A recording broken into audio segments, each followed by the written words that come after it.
entered the residence, went upstairs, grabbed her cell phone off the bathroom counter before grabbing her by the hair and pulling her out of the bathtub. You then pulled her down the apartment stairs, then outside to the parking lot. She stated that you struck her in the head multiple times before leaving her cell phone with her cell phone still in your possession.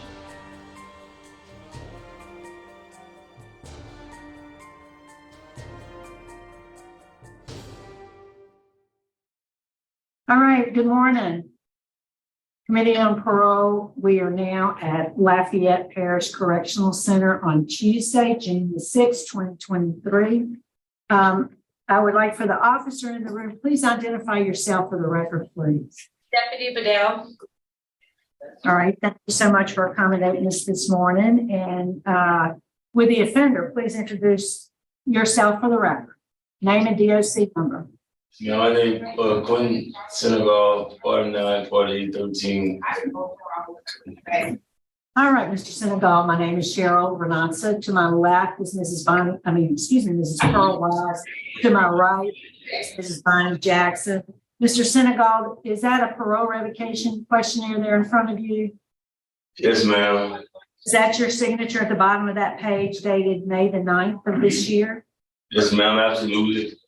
Okay, so you're ready to proceed this morning without counsel? Yes, ma'am. Let me acknowledge we have your fiancee, Ms. Kimberly Johnson, here with us. She's indicated she'd like to speak on your behalf, and we'll ask her to do so at the appropriate time. Yes, first, I will read the allegations against you, the allegations that you violated the conditions of your parole. You'll enter a plea of guilty or not guilty, and then we'll have a conversation about it. Okay? Yes, ma'am. So you're accused of violating condition number 4. That states on September 13, 2022, you were arrested on the criminal conduct of simple burglary and domestic abuse, battery, child endangerment. You were billed on the charges of home invasion, domestic abuse, battery, child present, and simple robbery. On the 11th, 2023, you were sentenced to first offense domestic abuse, battery, and you were placed on 2 years misdemeanor supervised probation. Charges of simple robbery and home invasion were dismissed. How do you plead to violating condition number 4? Well, I took that plea, ma'am. This is your conditions of parole. So how do you plead, guilty or not guilty, to violating condition number 4 of your parole? I'm guilty. You said not guilty? Yes, ma'am. Okay, and then the other one is condition number 10. You're in arrears $3,169 towards your parole fees, with the last payment made January 11th, 2021. So how do you plead violating condition number 10? Guilty. Case this morning has been assigned to Mrs. Jackson. Would you answer her questions? Yes, ma'am. Good morning, Mr. Senegal. How are you? Good morning, Ms. Jackson. All right, fine. Mr. Senegal, I've reviewed your file. I've looked at some information, I'll call it, that was submitted on your behalf as somehow an indication this did not happen. However, you went to court and you pled guilty. Why did you plead guilty? Because I really was trying to get home quicker, because I didn't like my next I've been in here since like September, and my next court date was in August, and that was like 90 days, and I just really took the chance on going to my hearing instead of just sitting, and because I was just sitting for nothing. That's really why I took the plea. You do acknowledge that you pled guilty to domestic abuse, battery, and you got 2 years of misdemeanor probation, and the simple robbery and the home invasion was dismissed. So tell us what happened. Yes, ma'am. So tell us what happened. Well, honestly, I didn't know I had these charges till the day I got locked up. Yeah, but it was the charges was filed way like August, from what I understand. But And what happened in August? well, it was me and my baby mom.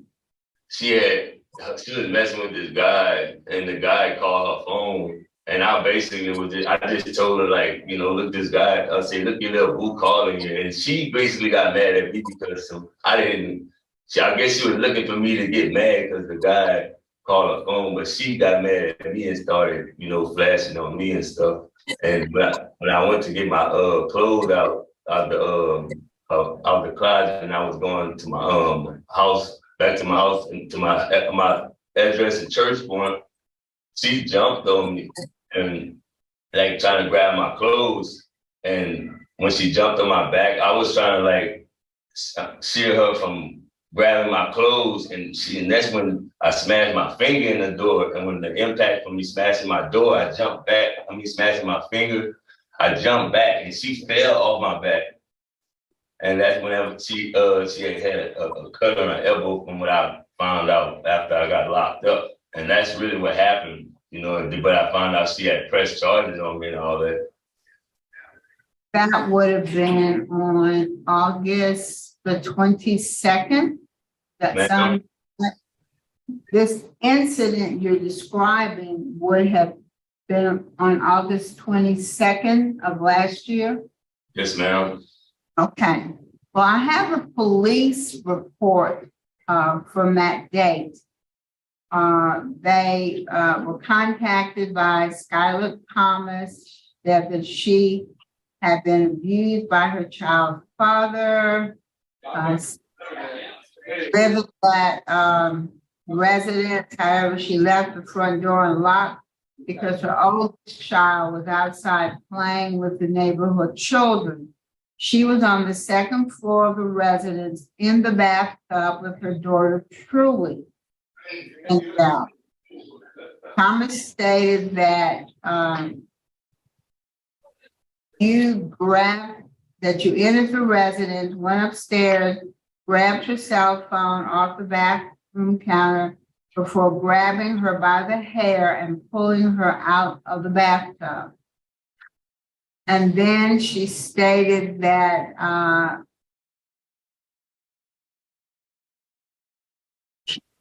you then pulled her down the apartment stairs, then outside to the parking lot. She stated that you struck her in the head multiple times before leaving her cell phone, with her cell phone still in your possession.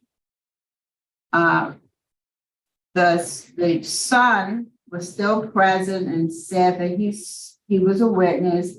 He said that he had heard arguing, and then you pulled Skylar down the stairs by holding onto her hair, up her head, and then he saw you leave in a green truck.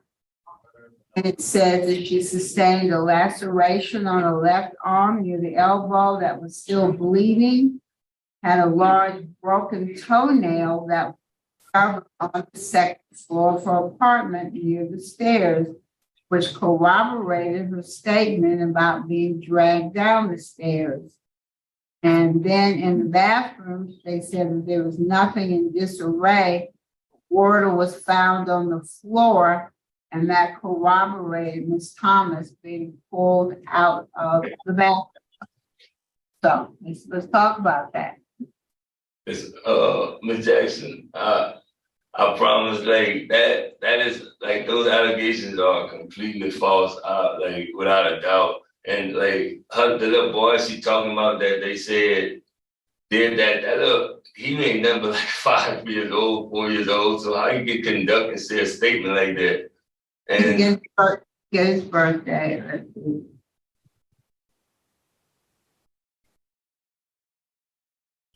He was actually 7. 7, all right, 7. And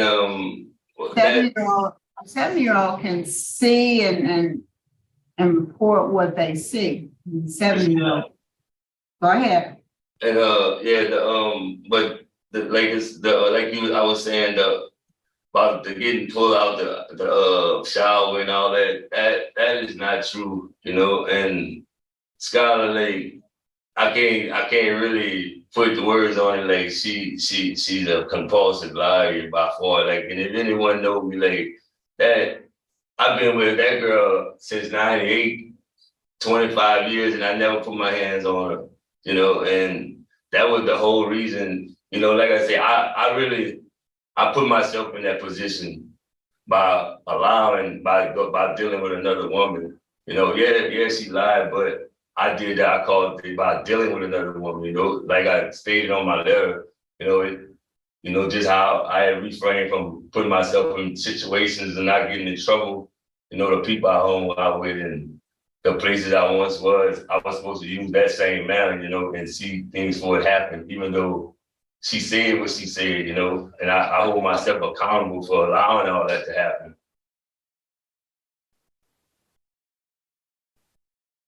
And she did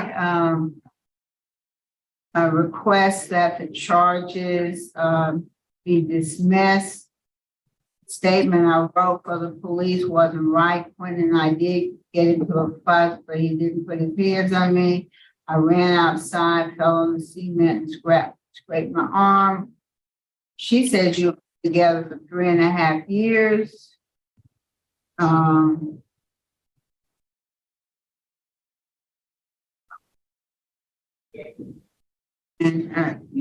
extols your virtues as father who raised my sons like his own little girl. Hey, I'm not afraid of him in no type of way and would like to see him home with all of his kids and family. And that was signed on December 20th of this year. Well, let me ask you this. When you were in court on the charges, did she come to court and tell that to the prosecutor? Yes, ma'am. Well, she didn't come to court. The prosecutor. I went to court twice. They brought me to I went to court like 5 times for that. Even after she did that, the parole, the DA, you know, wasn't trying to dismiss it or do nothing. He wanted to charge me. You know, he wasn't. This actually my first time. I understand, but on your trial date, if she come to court and said, "Now I want to testify," you know, this didn't happen, but she didn't come forth. No, ma'am. She told the DA that she wasn't coming to court and she didn't want to pursue the charges.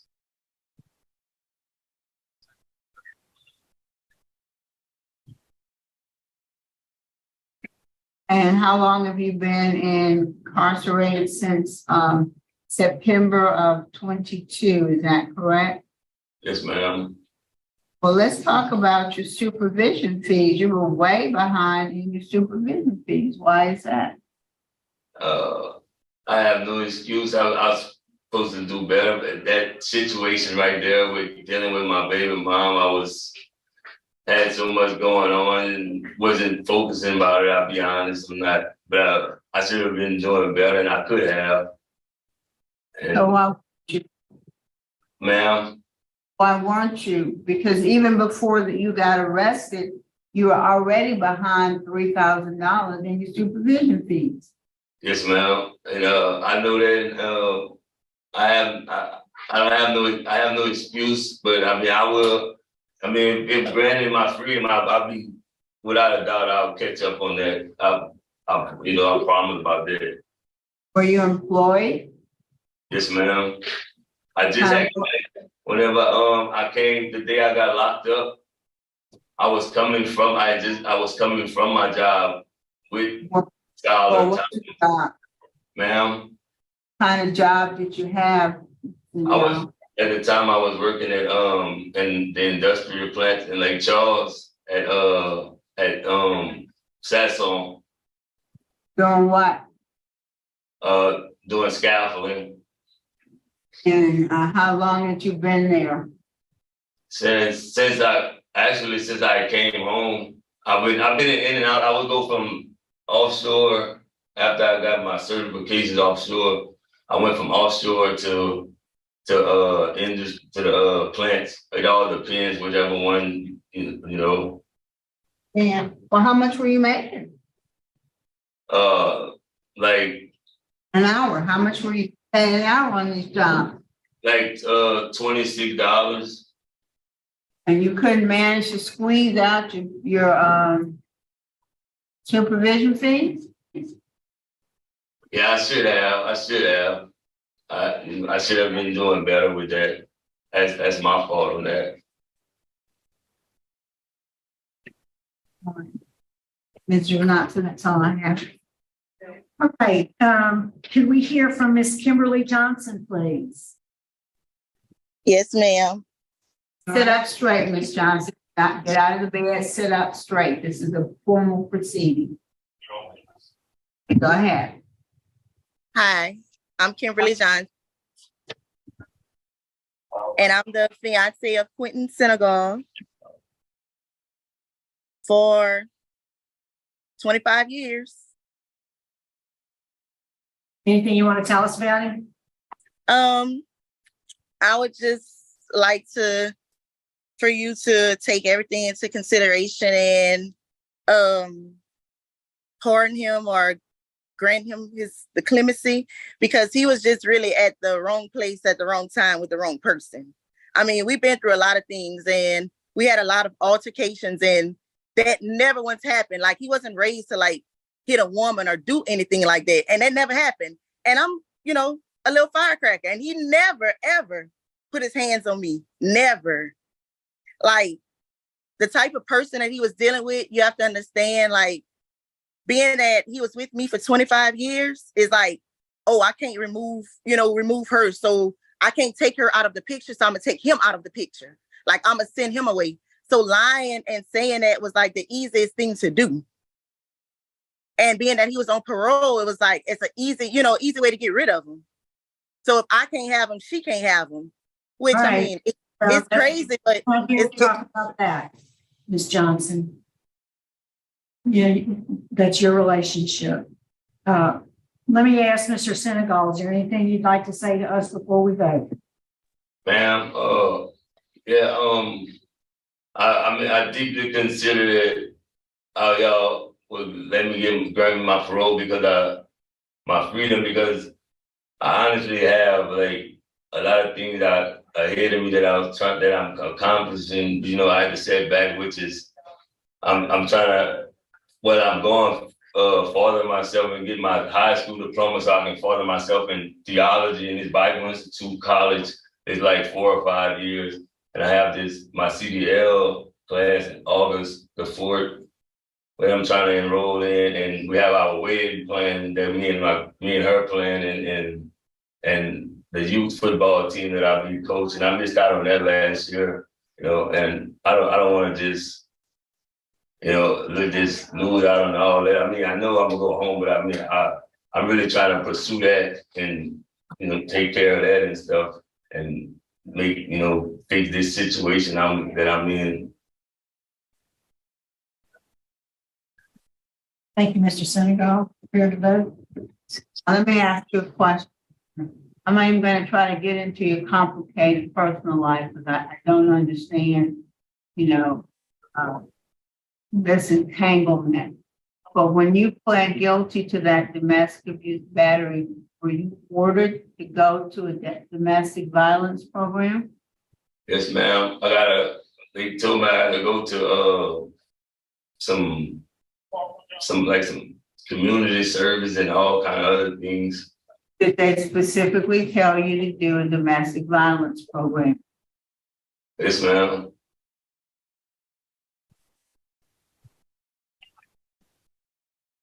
All right, Mr. Senegal, I do find that you violated the alleged violations against you, criminal conduct, and behind in your supervision fees. For my vote today is going to be to not revoke the current use of supervision and order that you complete a 26 domestic violence offender program and become current with your supervision fees. Bravo. Mrs. Wise? Quentin, I really am concerned about you. I really am. And we have to get to a place where we do things that's healthy for us in our life. And you're not there. Yes, ma'am. I concur with my colleague. My vote is to say that do not revoke and return you to supervision because of the testimony that's been rendered here today. But I want you to undergo a mental health evaluation and follow that recommendation. Yes, ma'am. I also want you to not have no contact with this community until you have completed that domestic violence class that Ms. Jackson mentioned. I know y'all have a child together, y'all can work that out. Somebody go pick them up and all that. No contact was your parole condition. No contact means when she calls you, and she's probably gonna call you, you don't answer. When she sends a text, you don't respond. Unless you say, I'm on parole and I'm not allowed to talk to you. That should be your response until you finish that domestic violence class. That's my condition. Best wishes to you. All right, Mr. Senegal, and I do concur with my colleagues. My vote is the same with the same conditions. Do not revoke, return you to supervision. You understand the conditions that have been explained to you. Yes, ma'am. Good luck to you, sir. Thank y'all so much. Thank y'all sincerely. Going to sign out of Lafayette Parish at 8:59 a.m. Thanks for accommodating us. Thank you.